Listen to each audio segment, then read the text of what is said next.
ધોરાજીના electric આસિસ્ટન્ટની પરીક્ષામાં pole ટેસ્ટમાં અન્યાય થતાં તેને ઉજાગર કરનારને પોલીસ પ્રોટેક્શન મળે તેવી માંગ ઉઠવા પામી છે। મારું નામ શંકરભાઈ મકવાણા છે। જેટકો દ્વારા ઇલેક્ટ્રિક આસિસ્ટન્ટની જે પરીક્ષા લેવાયેલી હતી એમાં નિયમોનું ઉલ્લંઘન થયું હતું અને એનો મેં વિરોધ કરેલો હતો। ઈચ્છા મૃત્યુ અને લોહીથી પત્ર લખી મેં પૂરજોશથી વિરોધ કર્યો હતો અને અંતે જેટકોએ પરીક્ષા રદ કરી નાખી હતી। એના કારણે જે 1209 જણાનું અલાઇનમેન્ટ કાઢેલું હતું એમાં અસંતોષ ફેલાયો છે। એ વિદ્યાર્થીઓ ગેરસમજના કારણે આજે મને ફોન કરી રહ્યા છે અને મને મારી નાખવાની અને ધમકી ભર્યા ફોન કરી રહ્યા છે અને મેસેજ ફરી રહ્યા છે। એટલે મને મારી જાનનો જોખમ ઊભો થયો। એટલે મેં આજે ડેપ્યુટી કલેક્ટર મારફત સમાજના આગેવાનો અને અગ્રણીઓ દ્વારા માંગણી કરી છે કે મને તાત્કાલિક મને પોલીસ રક્ષણ આપવામાં આવે।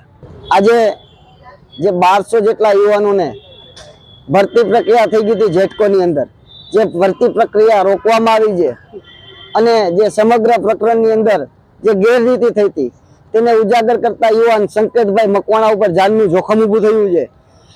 જે ભરતી પ્રક્રિયાની અંદર જે ગેરરીતિ થઈ, જે જવાબદાર અધિકારીઓ છે એને કોઈ પણ જાતની સજા મળતી નથી, જ્યારે 1200 યુવાનોના ભાવિ જોખમમાં મુકાઈ ગયેલ છે અને ભરતી પ્રક્રિયાને ગેરરીતિ ઉજાગર કરનાર સંકેતભાઈ મકવાણા ઉપર પણ જાનનું જોખમ ઊભું થયું છે।